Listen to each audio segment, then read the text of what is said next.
I have about 10 questions curated by various people and formed by me.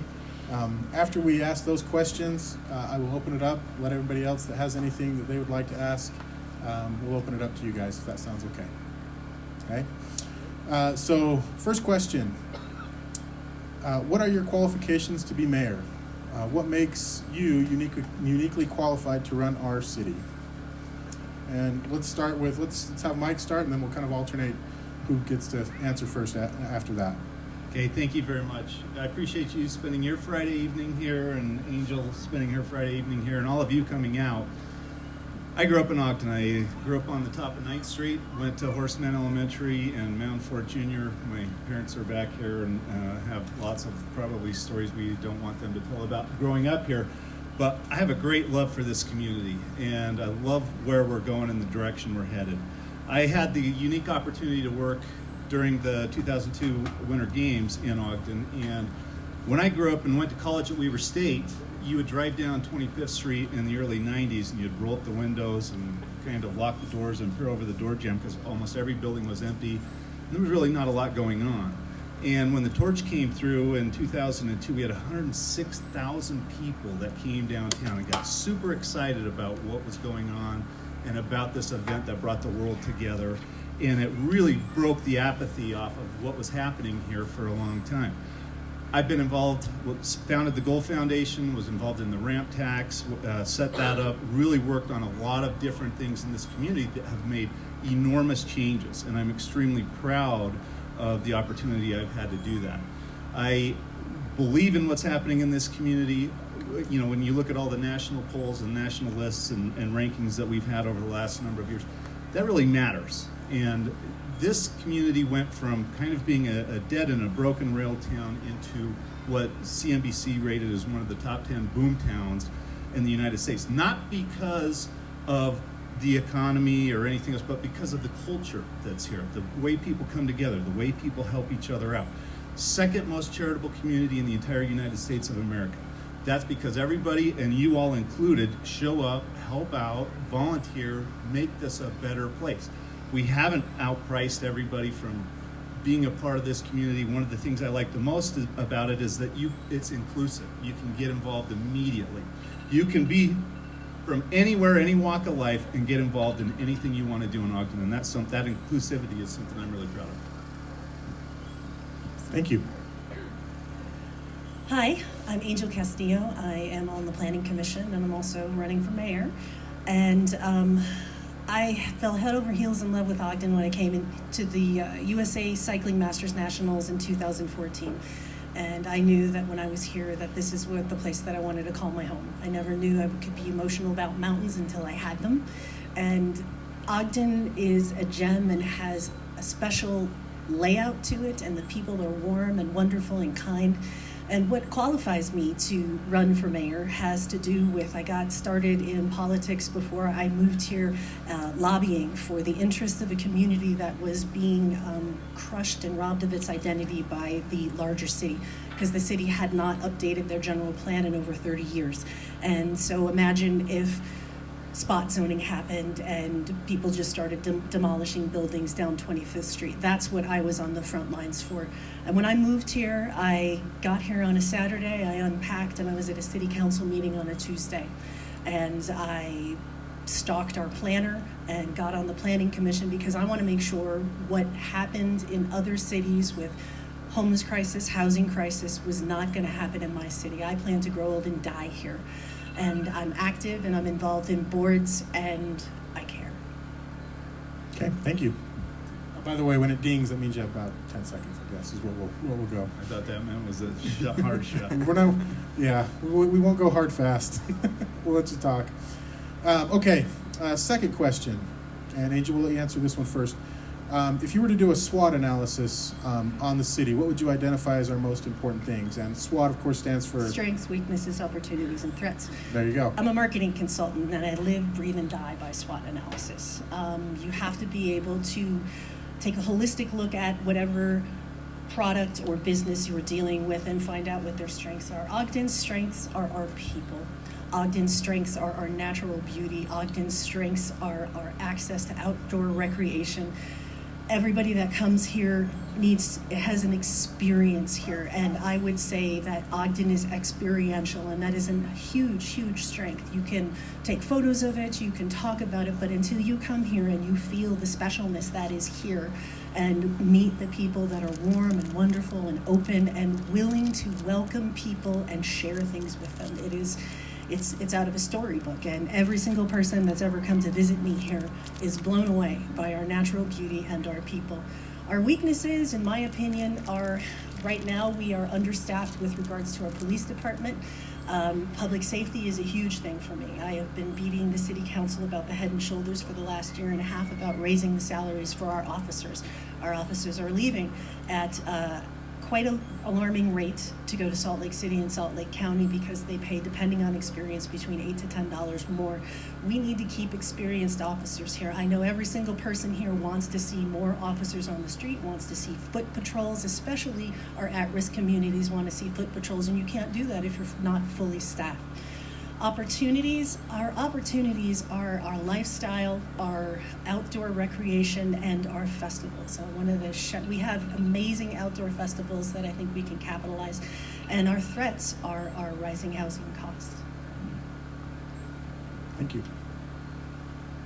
I think we could all agree on the strengths that were outlined. I would not echo that. I think we all believe in that. You all are here tonight, and I look around in this audience of people. I've seen you all volunteering for the marathon and for farmers market and for everything else. We've done a great job of bringing people into our community. I think one of our unique opportunities is our architecture and our story. One of the things that a big developer came into town, he said, we went all over the western United States and looked for places where there was a story, there was a history, there was something we could get emotional and attached to. And Ogden got rich at the right time when we were the boomtown during the rail years, but you got poor at the right time too, and you kept all of these great buildings and all of this great history and this great story. That's something not a lot of other communities across the western United States still have, and it's not a story they can tell. You come downtown and you really get a chance to see and to feel that, which is one of the unique things I love about living here. Our diversity is absolutely critical. We're one of the most diverse cities along the entire Wasatch Front. That's something I'm extremely proud of and something we look to continue to build on. We can do things here that they can't do in any other city along the Wasatch Front. We're talking about festivals and bringing people together and things like our Twilight Concert Series and other things. Nobody can have that kind of a celebration in their community like Ogden can. I'm really proud of that.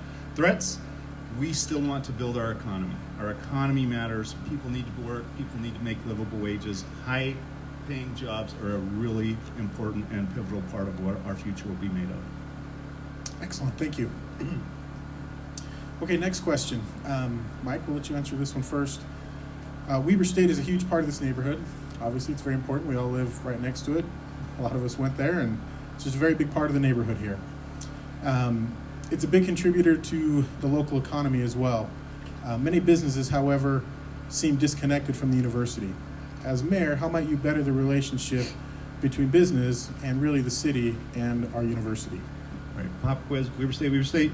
There you go, there you go. Appreciate that. I know there are a couple Weber State employees here.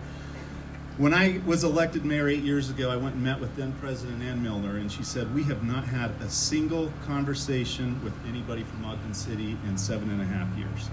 So we started a College Town initiative where the city and the college started to get together and work on initiatives collaboratively to say, what can we do? You guys need us to be successful, and we really need you to be successful and to drive our labor market and to train our students so that they can be successful in this expanding economy that we're seeing. That College Town initiative received a Town and Gown Award. It was about 4 years ago, which is one of the most successful collaborations between a university and a city in the entire United States. I graduated from Weber State. I bleed purple. I know a lot of other people here do as well. That is something that we'll look to continue. We just had a meeting a week and a half ago about some of these initiatives and how we can get more involved and help each other out. That will continue to be the driver. I've said a number of different times, our economy will be based on what happens at Weber State like we were on the trains for 100 years. That labor pool, that labor market in northern Utah, that's one of the things we have collectively in northern Utah, whether it's Weber or Davis County. It's Weber State University, Hill Air Force Base, and our aerospace and defense, and they're a critical component of that. We'll continue to work on that. Excellent, thank you. I met with Brad Mortensen at the beginning of the year, right after he was appointed. I ran into him at a planning commission function, getting city opinions on things. And at that function, I asked Brad, I said, what do you need from Ogden that you're not getting? And Brad answered that question with, wow, nobody's ever asked me that before. So we scheduled the meeting, and I sat down in his office, and we talked for almost an hour, and we talked about how the rebranding of Weber for a caliber school as opposed to being a cheap school, and his most important need at that point was housing for his students. What we need at Weber and around Weber is a student experience, and that would be commercial, mixed residential commercial, housing for the students on top, commercial on the bottom, programming for coffee bars and cafes, things that students will be able to walk to. That is something that we need to do to develop an interest to move people across from the university to spend money at commercial businesses so that we raise our tax base. And then, of course, encouraging them to connect to downtown and have a downtown experience, which the BRT is going to be hopefully coming along in a few years. And we were lucky enough to be selected out of 3 cities for that type of expansion. And I'm grateful for that, and we look forward to building that. Excellent, thank you very much. Okay, let's get into a little bit more red meat. I'd like to talk about RDAs. Okay? RDAs it's a redevelopment mechanism that cities use in order to make developments happen that otherwise normally wouldn't, in some people's opinion. What is your opinion of past use of RDAs as a redevelopment mechanism in Ogden, and what is your opinion on continued and future use of them? And along with that, I would also just like to express here or ask, what do you tell residents that are frustrated at the thought that RDAs are potentially taking money from the school district? You're starting with me? No, I believe Angel, right? Okay. RDAs are good and RDAs are bad all at the same time. There's a delicate balance that needs to be maintained, and my personal stance on it is we have been spending way too much money trying to develop commercial properties. We've spent $21 million. We spent $18 million on the Rite Aid property. We spent $600K on the Swift building with $2 million for cleanup. We spent $970,000 on the Courtyard Motel to be demolished, which is private property. That's a total of $21 million that you could have used to repair your streets and your sidewalks. And I believe that the RDA should be a tool and not just a big gun that's being shot. We are stewards of the taxpayers' dollars, and we need to make sure that we're focusing on our infrastructure. I understand that there are times that the RDA is good. Our Own in Ogden program is something I'm terribly, terribly proud of. I wouldn't be remiss spending millions of dollars on that, getting people into homes.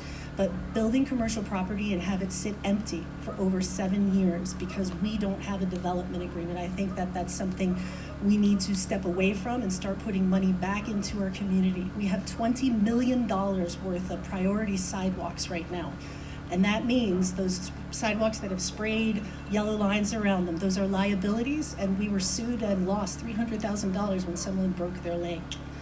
No more of that. Thank you. I think RDAs are an invaluable tool for an older community such as ourselves. And I'll just put BDO out there for an example. That is the poster child of how an RDA should work. In 2000, there was zero property value out there. We had no jobs, and there was nothing going on. That RDA will expire this year. It'll put $1.5 million into the city's budget. It'll put over $3 million into the school district's budget. So those investments, when you do an RDA, you put pipes in the ground, you put curb gutter, sidewalk, and everything else so businesses can get around that. Right now we have 13 million square feet under roof down there, and we have 7,500 employees that are employed making livable wages in Ogden. And had that RDA not been in place, that would not have happened. The reality is these are tools that the state has given communities to go in and work on redevelopment. Redevelopment is a lot different than development. When you look at a built-out community like Ogden versus green space like they have at Farmington Station or anywhere else, it costs a lot more to go in and do some of that development work. If we don't invest in bringing developers in and taking care of the infrastructure to support that, the fact is it just doesn't happen. We can choose to do nothing, or we can play by the rules that the state has given us to play by, and we choose to do that. We want to be competitive. We want to build our economy. We want to rebuild the community, and RDAs is a critical tool in making that happen. Excellent. And of course, I asked a second part to that, but what do you say to the people that are concerned about the school district losing revenue to RDAs? I would say they're gaining revenue over years because the RDA, your property tax stays the same. And that money that they build when they make investments and move ahead, that gets reinvested into the infrastructure and to the other tools that are required for people to come in and make profitable developments. If we did nothing and expected them to come in and do that all on their own, they just wouldn't do it. Nothing would happen, and we would choose to do nothing. And we don't choose to do nothing. You're either moving forward or you're moving backward, and the state gave us tools so that we can choose to move forward and to improve our economy. And that is a critical tool for us being able to do that, especially in a built-out community. We're a lot different than a Farmington or all these other green spaces where they can go in and just work with bare dirt. We have to go in and really spend a lot of time and energy cleaning the ground and putting that infrastructure. Angel? We have already invested enough in the RDA. We have the BDO to currently carry us and move forward. We have $20 million worth of sidewalks that need to be fixed. That money has to come from somewhere. Right now, the city is currently not financially sustainable. We don't have all the money that we need if everything broke all at once to fix it, and no city ever will, but we need to start planning for backing into how do we replace this in a timely manner. This is, and our schools do get the money back, but we've already been doing this for over 10 years. Our schools have been missing that revenue. There's enough product in the pipeline to be able to move that forward. I say we stop spending money on trying to act as a developer and reinvest in our community. I just add, though, that RDA money can't be spent on general sidewalks. That has to be in the specific district that was elected and voted on by the city council. They can't just say, we're taking that money out and we're going to do something entirely different with it. So there's a difference there. That is correct. Certain RDA money from the monies from the state and the federal government must be spent, but we are putting your taxpayer dollars right alongside with it. It's not saying the entire RDA. It was $17.9 million last year. It's going to be $200 million this year. Right. I'm not saying that's $200 million of your tax budget, but there's a significant chunk of money in there that is being put beside it, matching it. Okay, thank you.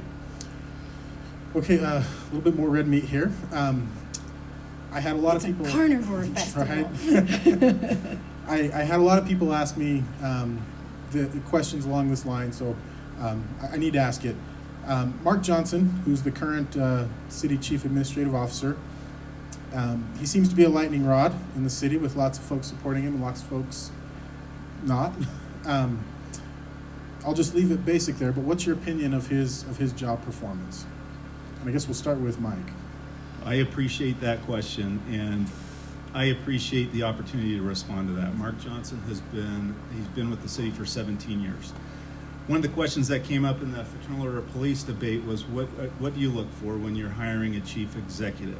And what I look for when we're hiring a chief executive is somebody that can get things done. It's not performance, it's not personalities. And he works as hard as anybody I've ever seen in the city. He's a no guy sometimes. He knows the budget more than anybody else, and I appreciate what he's done, the expertise he brings to the table. He works tirelessly. There have been a whole bunch of wild accusations about what his salary is or anything else, most of which are completely untrue. We benchmark every single position in the city against other similar positions along the Wasatch Front, and I would put Mark and his performance up against any other chief administrative officer we have along the Wasatch Front. He knows how to get work done. He knows how to keep everybody out of trouble, whether it's me or the city council or anybody else. We appreciate that.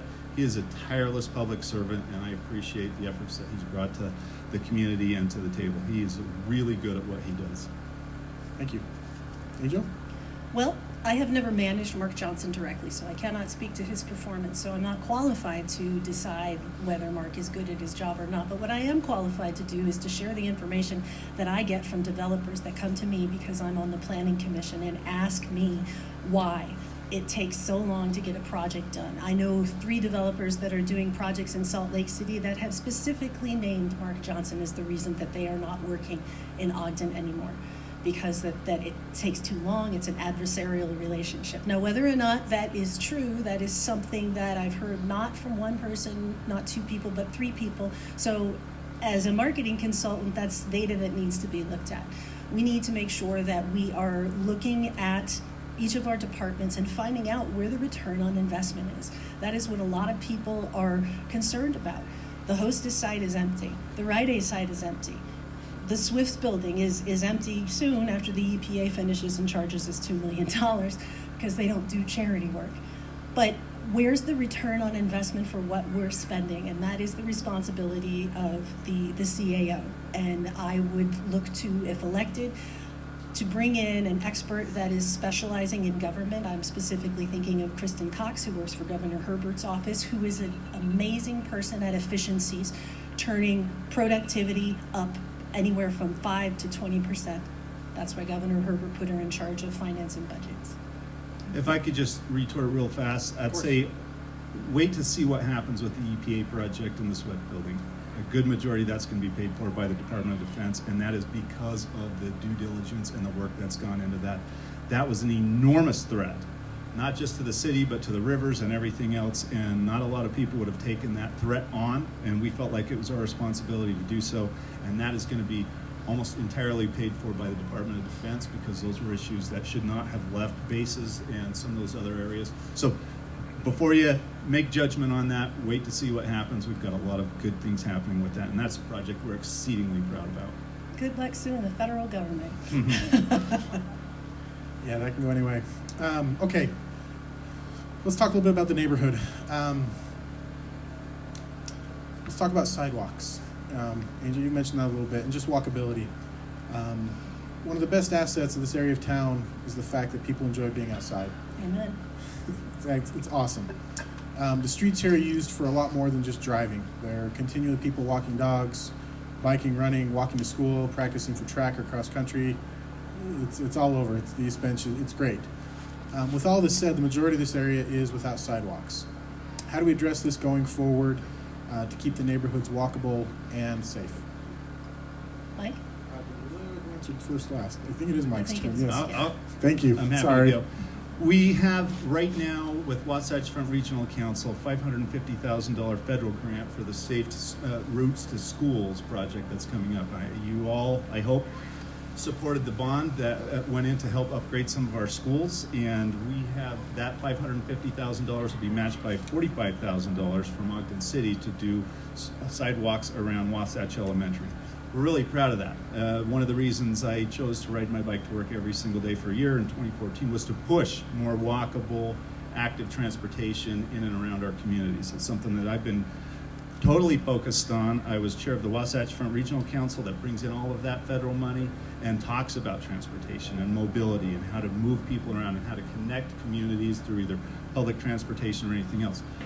Right now, the current schedule shows that we'll start the BRT project in 2020, so September of next year. That's a $100 million project that will change our community for decades to come. It'll go right through the heart of Weber State University. So the way we move people around when we continue to grow and expand is through public transportation, more walkability, more bikeability. The Grant Promenade's a great example of that. We had federal money that did almost $20 million of improvements in our downtown.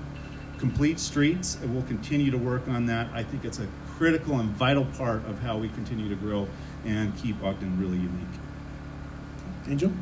Well, I am all about walkability. It's one of the things that absolutely had me fall in love walking down 25th Street, and I do notice that we are missing some sidewalks. And when I had my hip replaced last year, I got real familiar with how many awful sidewalks we have that won't support a walker. And that is one of the reasons why I joined Roads to Independence, to make sure that I am a champion for people with disabilities, because having had that experience makes me understand that we have to take care of our people in our neighborhood, not only just our children and athletes, but the people who really need level surfaces. I think that while we are having that, we have a bond existing, we can put another bond to fix what it is that we need in the priority. It is It is so upsetting to me to know that we have $20 million worth of curb and sidewalk projects that are deemed priority. That is a city liability sitting there waiting for another person to fall and break something and another person to have a lawsuit. It also impedes people's ability to enjoy their neighborhoods. And although most of the time I am not a fan of bonding, when we have infrastructure that has been not paid attention to for so long, that's the only way we're going to get out of it. And so that's what I would do to help solve the sidewalks problem. Thank you. Okay, Angel, we'll let you answer this one first. What role does the city have in aiding the school district in continuing to improve the education of our children? Wow, that's a big thing that I've been talking about for the last couple of years. And one of the Weber County, Melissa Freegang is in charge of what's called the Center for Excellence. And it's a countywide problem. 80% of our population is in that program. And what it is, it's not addressing the fact that there's a problem with teachers or there's a problem with schools. The problem that we have with our scores are the kids that are disadvantaged showing up that aren't ready to learn or able to learn. They have food scarcity issues. They have rent high mobility issues. They have childcare issues. These are things that need to be helped and tapped into our community by reaching out and working collectively with the nonprofits, the city sponsoring grants with them, and going underneath the umbrella of the county. This new program is not just giving people opportunity, it is a financial education component along with it as well. It's analyzing people for what are you best suited for? Should you be a nurse? Should you go to tech school? Do you want to go get a 4-year degree? Do you want to teach English? Who are you? What do you want to do? And then there's a mentor that's provided that helps that person move along there and gives them the connections they need to the state and federal resources available to get that education or those jobs. We need to be supporting people so that they can become financially independent, and they're going to need more than just opportunity. They need mentoring, and working with the Weber Center of Excellence is the way that I would do it. Thank you. Mike? I would agree that intergenerational poverty is a big issue that we have in a lot of our public schools. I put both of my daughters through the public schools that are here, and they had phenomenal opportunities. My oldest daughter, we just dropped her off about 4 weeks ago. She was one of only 3 U.S. presidential scholars in the entire state of Utah, and was flown back to meet the president, the secretary of education, and everything else. Ogden schools have some really unique opportunities here. I think one of the challenges they have is not telling their story and talking about what happens. She started at the University of San Francisco with 56 credit hours, which is almost a junior in college when she got there. We have the custom fit program that goes through the Ogden Weber Technical College. They have all kinds of different programs at Weber State that college or high school seniors can get plugged into and really get a leg up on. I think we need to be telling our story more and talking about the unique opportunities that exist within the Ogden School District. I'm really proud of that. My mom, who's back there, was a school teacher for 34 years. Had I not put him through public school, I probably wouldn't be invited over for Sunday dinner. But we've been very involved in what's happening with the Ogden School District. We meet with them monthly and talk about ways to reach those children. The school district can reach those kids that are in crisis much more effectively than somebody from the government can. The old adage that knock at the door, I'm from the government, I'm here to help you, is the scariest phrase in the world. The school district can find these kids, help bring them up, help raise them up, and give them access to opportunities that they wouldn't have in any other way. And we've been very committed to that. Okay, thank you. Okay, let's talk a little bit about crime, about the police force. If most people in this area will agree, we have for years had an issue with car break-ins. It's rampant and constant. The police, although helpful, the general opinion that we get from them is that the crimes committed are not big enough to warrant more effort. How do we reduce the number of crimes like car break-ins committed in our part of the city? And I believe Mike is first on this one. Mm-hmm. Happy to start with that. Last year we had a 20% reduction in Part 1 crime. We're very proud of those men and women in blue and what they do. And unfortunately, those are oftentimes crimes of opportunity. People leave a computer bag on their front seat or their sunglasses or anything else. And when you do have an active area with a lot of people, those things happen. Part of what we can do to help improve that is education. Don't idle your car in the morning when you're in the house having a cup of coffee or making breakfast for your kids to warm your car up. we can all protect ourselves a little bit better. And part of what we need to have are good neighborhood watches. We get calls. The police can't be everywhere all the time. If you see something suspicious, report it, let us know, and our guys are very responsive about getting into that. It's been mentioned that there is an issue with our police force and retention and recruitment and everything else, but it's worth noting too that there are over 700 open positions along the Wasatch Front now. This is not just an Ogden issue, this is a recruitment issue across the entire Wasatch Front. Salt Lake City has over 500 sworn positions that are open. They only have 400 that are there. We have collectively way less turnover and job vacation with Ogden City Police Department than Salt Lake City does. I'm really proud of what they do, but we collectively as a community can help by monitoring that and getting involved, and our guys will be extremely responsive to that. Thank you. Angel?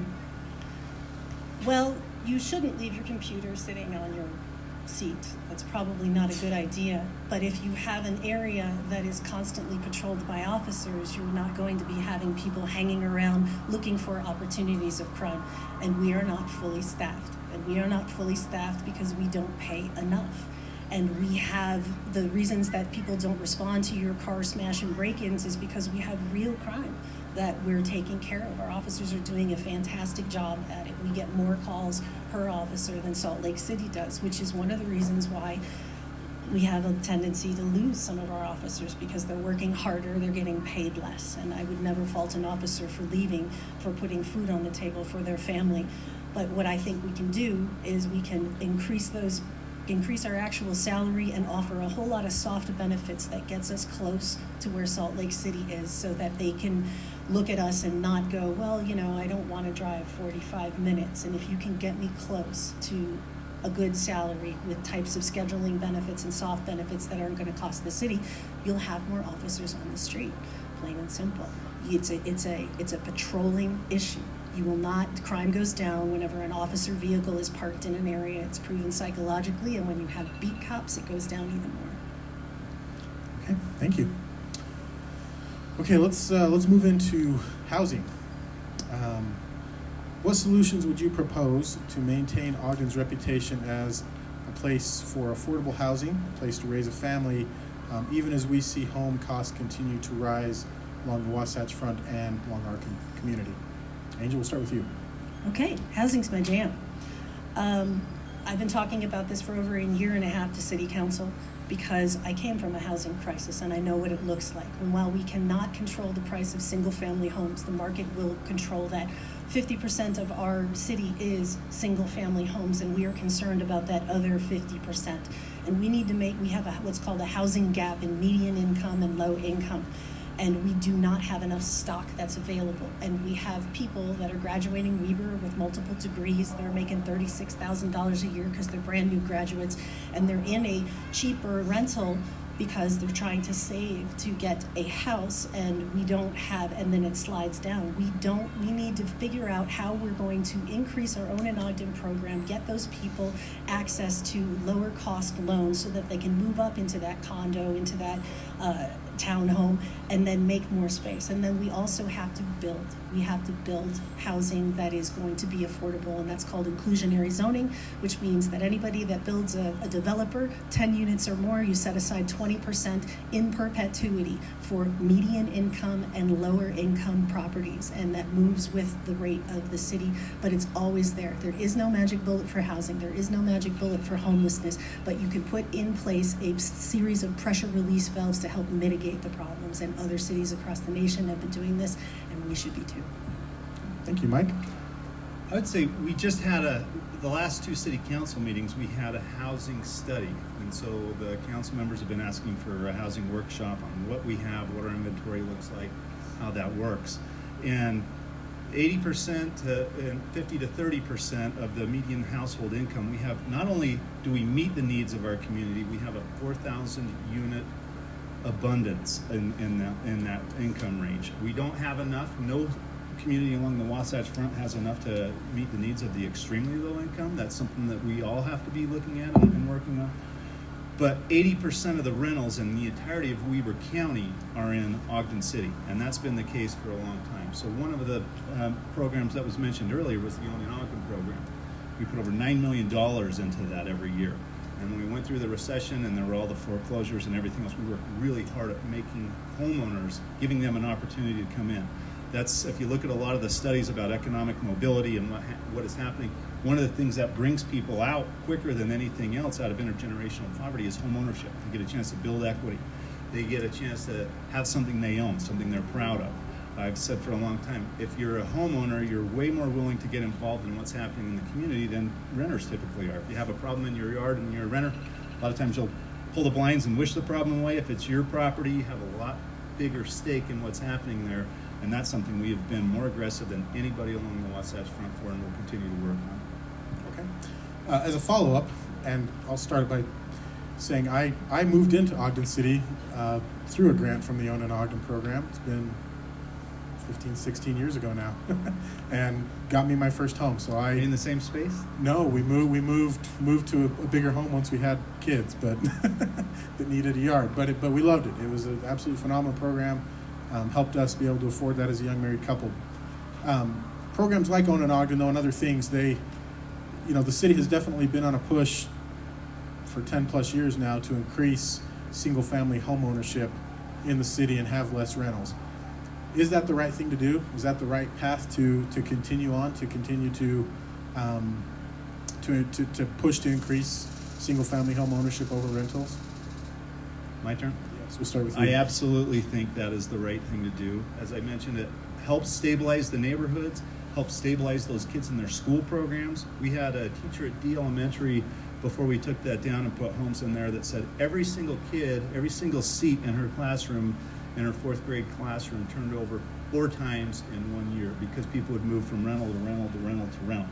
It helps the kids to have stability, to live in a neighborhood, to get to know their neighbors, to be involved in something, and to stay in the same classroom and the school system through their entirety of it.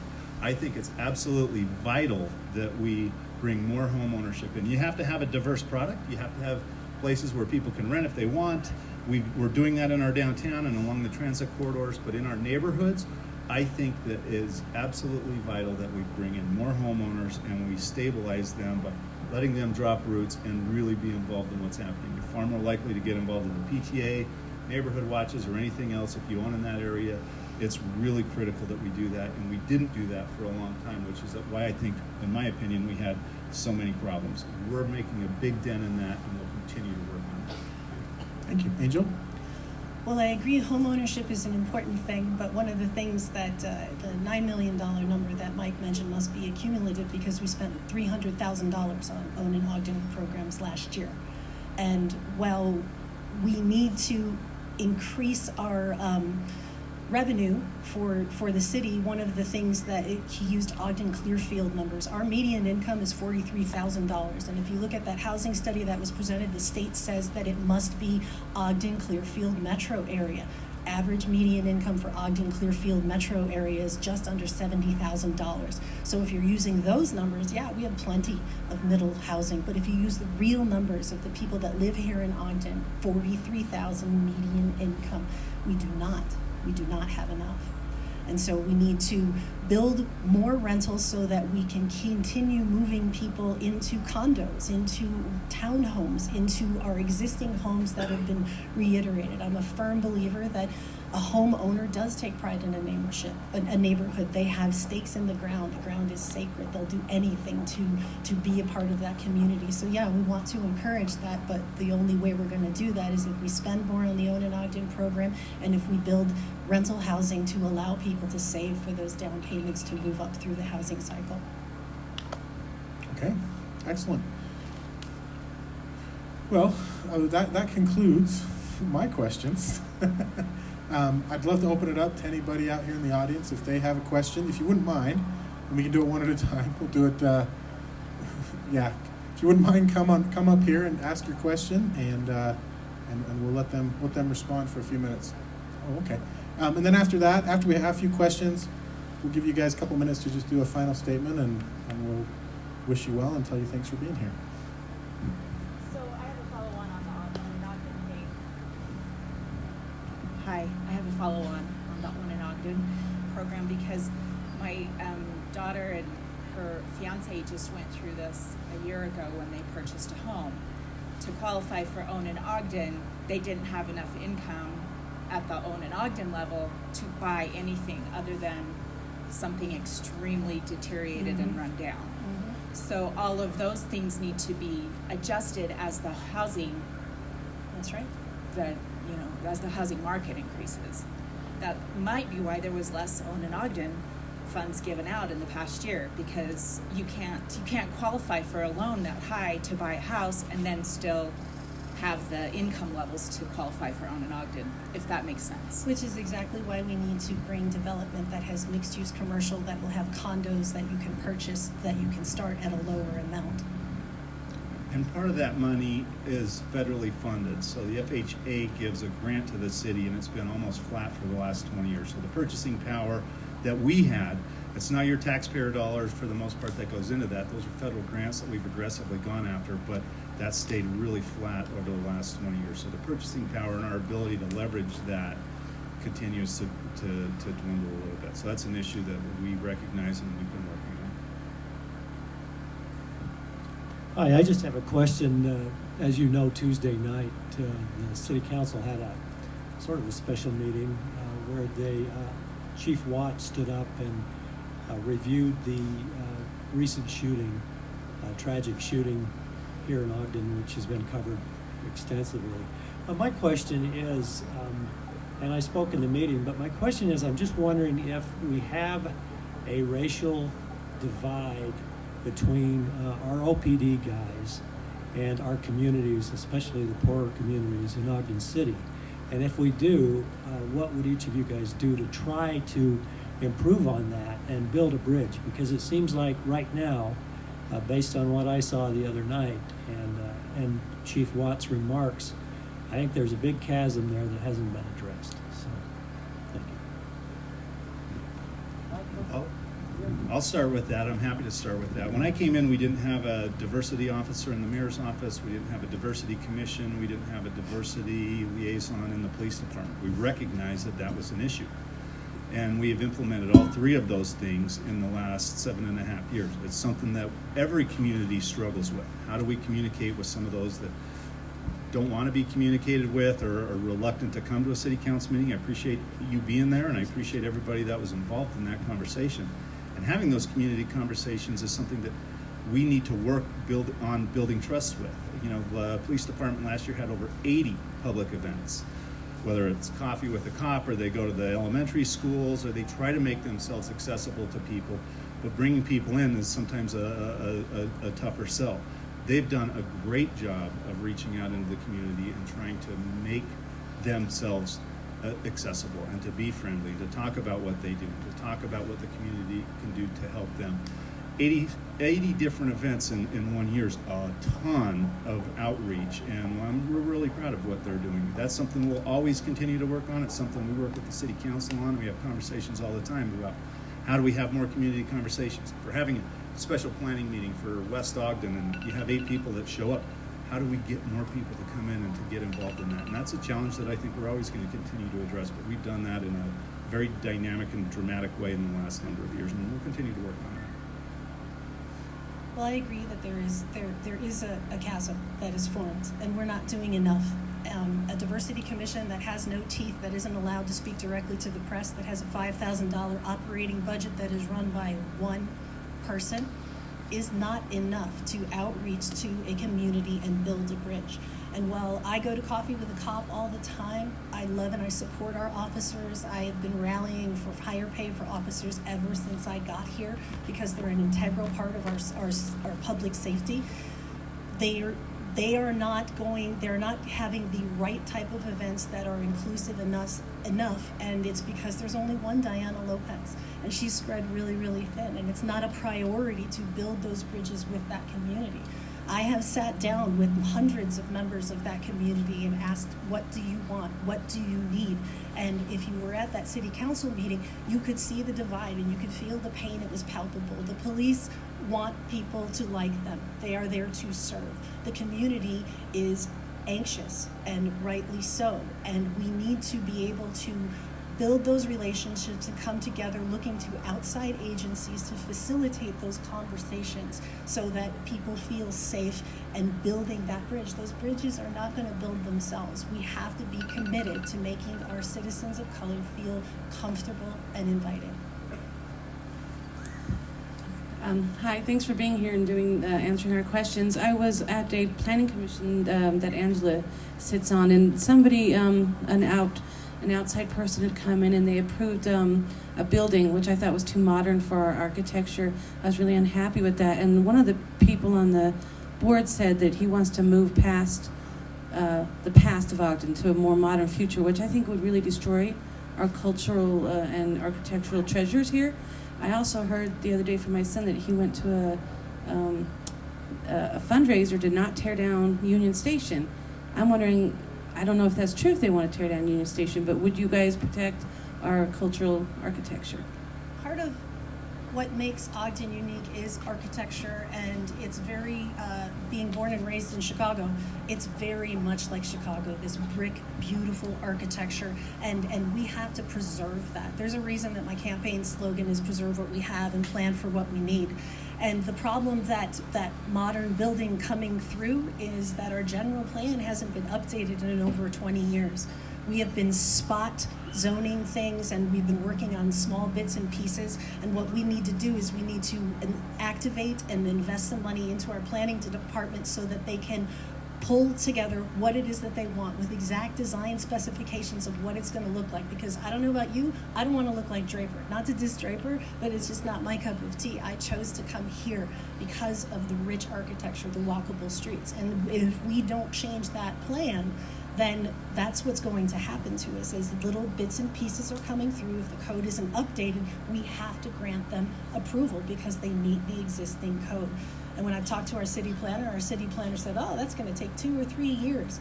And in my mind, as a consultant, that's unacceptable. You figure you hire some people that are outside that don't get benefits and bring them in, and you have those people work the counters, and you pull your seasoned planners together, and you knock out what you need to do in a year so that we can protect what we have.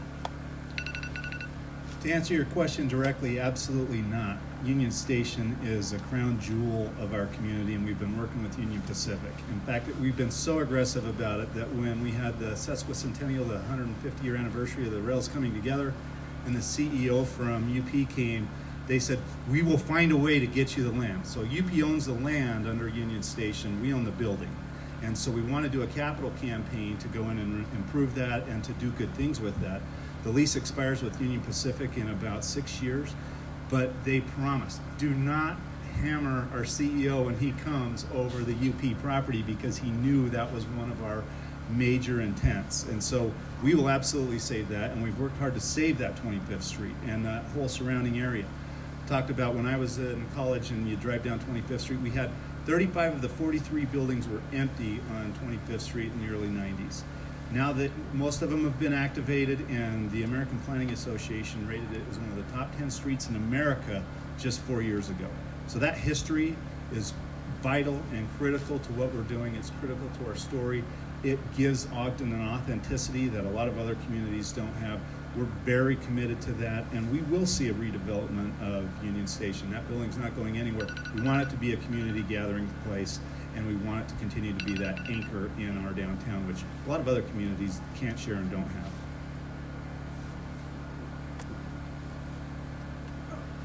Good evening, and thanks for showing up, and thanks for whoever put this on.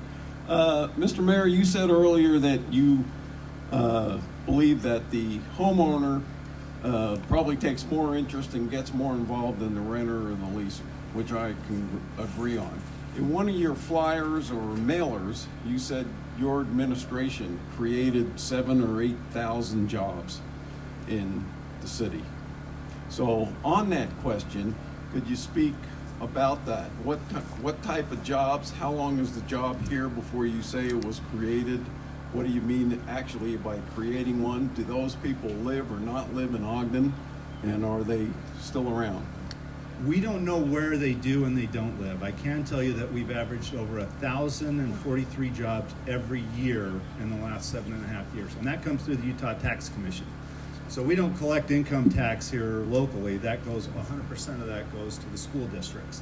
But every time a new job is created, the Utah Tax Commission puts that on their rolls, and they say this job is in that area. So we know for a fact that we've averaged about 1,043 jobs, new jobs per year over the last 8 years. So where they live and where they pay their property tax and other things, we don't have any way to track that, but we're really proud. And per capita, for a city of 90,000 people, we've had more robust job creation than almost any other city of our size in the entire United States. That's something we've been very proud of. It's something we'll continue to work on. We want to move people out of generational poverty. One of our occupational physicians says all the time, we don't get people well so they can go back to work. We get them to work so they can get well. And that's something we believe in. More jobs and more opportunity really does help rise the tide that lifts all the boats in the harbor.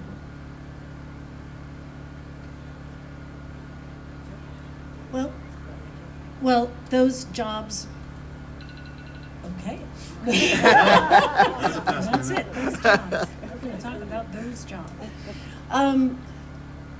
With regards to how many are here, Mayor Caldwell's absolutely right. You really can't track that data. But one of the things that I believe that we're missing on with regards to growing jobs is focusing on the businesses that are already here, the smaller businesses. The smaller businesses that line 25th Street, that are those cool knitting shops and t-shirt stores and fashion shops and clay shops and the things that make that experience of walking down that street. We have over 18,000 businesses that are here. If we just focused on a third of them that are the smaller businesses and asked them what it is that you need to hire one or two more people. Is it property? Is it a piece of machinery? Is it marketing support? We are focusing a lot on romancing larger businesses, and there's a certain amount that does need to be executed in that fashion, but I say we focus on the people that we have here. Because if you recruit a brand new business, a big company that's going to bring 20 or 30 jobs, it's going to take them 2 years to get here. They're going to have to buy a property, they're going to have to renovate the property, then they're going to have to staff up the property, and it's probably going to take them 6 to 9 months to get through planning. So we need to focus on a faster return on investment by growing the local businesses that we have here, focusing on people that are already here. Dustin suggests 2 more questions, and we have one more. We can take one more question after her. Well, I think you answered my question. My question is that I've been to the mayor debates, and a lot of times it's talking about big business, which is great, and there's definitely a place for that, but for small businesses, how are we going to support them? There's another business going out on 25th Street. 6 stores over the last 2 months are gone. And it's so heartbreaking to see that happen, because that's part of, both of you have said, we love 25th Street, and how are we going to support them so that we can continue to have that look and feel and everything that we love about Ogden?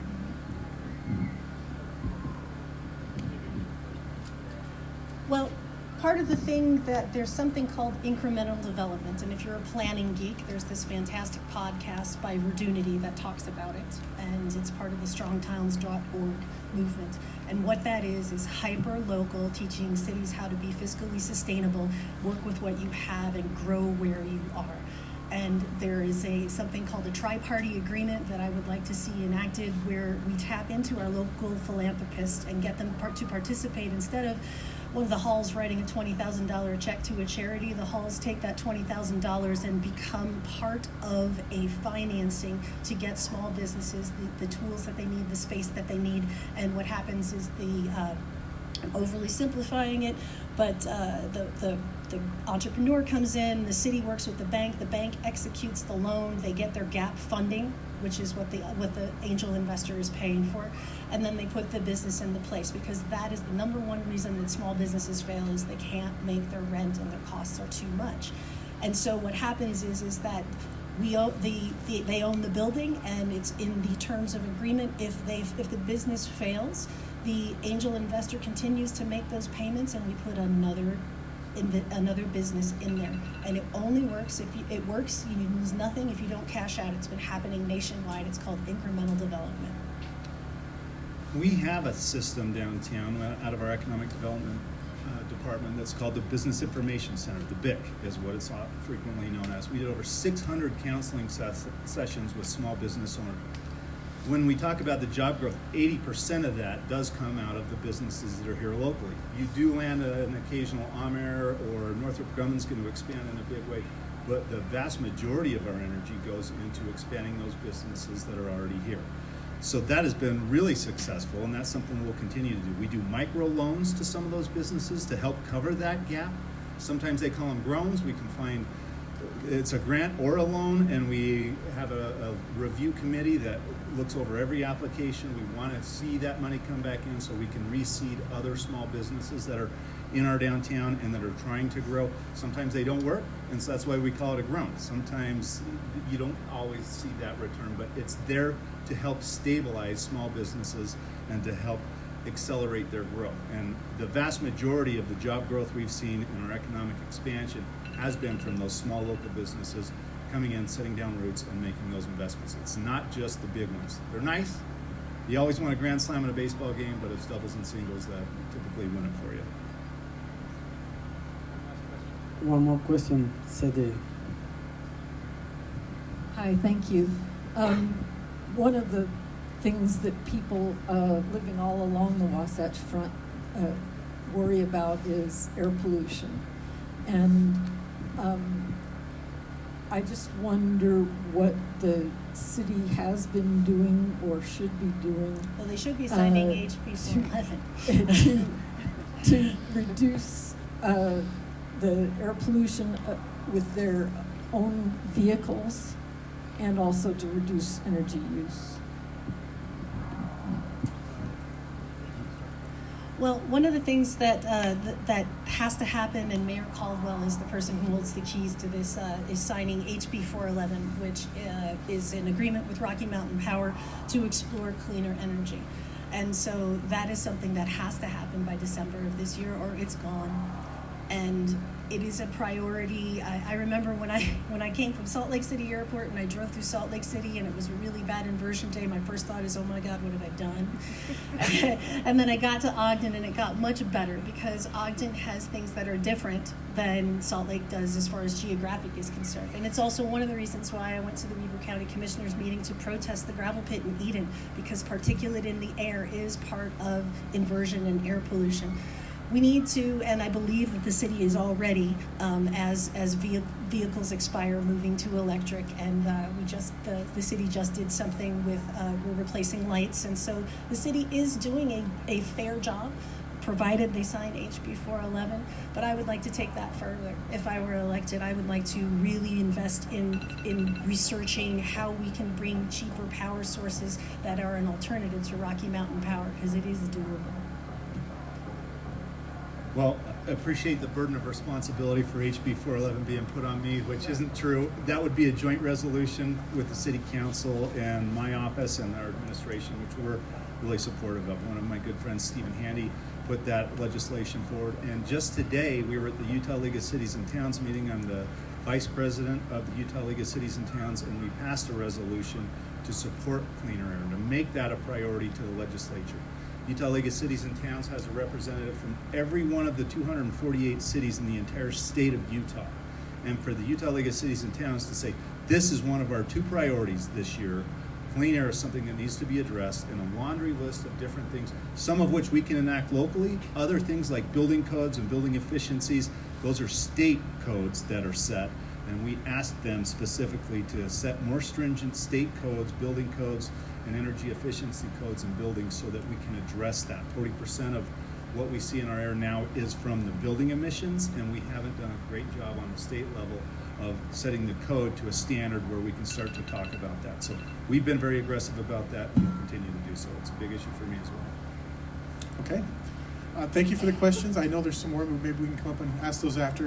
We've gone just past our hour mark, and the temperature is dropping. But it's heating up at Ogden High. You can hear it over there. Hear it? We all need to make our way over there and support the Tigers. Let's give each of you a minute and a half to just give your final statements, and then we'll go from there. Mike, let's start with you. Well, I appreciate you both being here, and Sebastian, I appreciate you setting this up. I appreciate Angel being willing to get involved in this dialogue. I know two people at the back, and Sebastian himself. When you put your name on a ballot, it's enormously uncomfortable, and I appreciate everybody that's willing to do so. So I appreciate being able to have these conversations with you and with the community. It's really important that we get out and talk about what's going on in priorities. And there's another perennial candidate over here as well. It's something that Thanks is for bringing that up. yeah, no, but I appreciate it. I know how hard it is. We appreciate you all being here. I think collectively we've all done it because we have a great love for our community. We want to leave it better than we found it, and we want to go to work on those issues. We may occasionally disagree on where the priorities are and what happens, but you can't say that we don't collectively have a great love for this great community that we're extremely proud of. I think we've done some amazing things in the last 7.5 years. I expect to be able to continue that.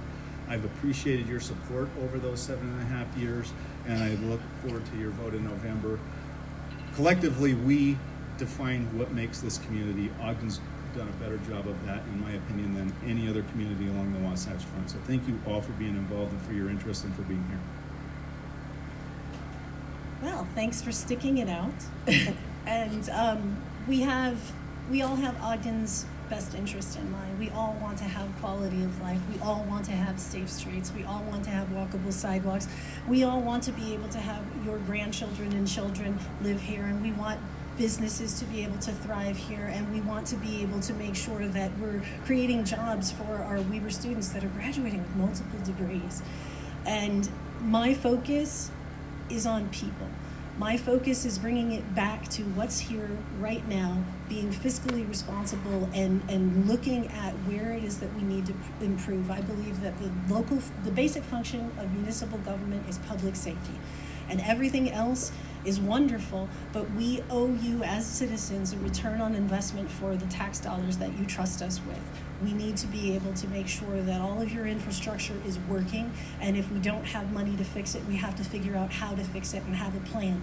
And I plan to be transparent with monthly report cards of what the city is doing and what we're working on, because that is what I am about, communication and transparency, and I'm accessible.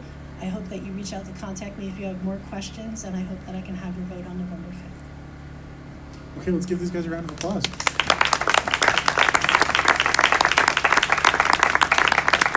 And go Tigers! They're just around the corner. There are some refreshments.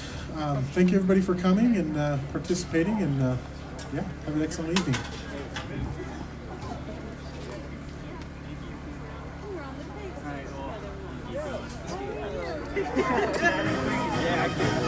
Yeah, I got it.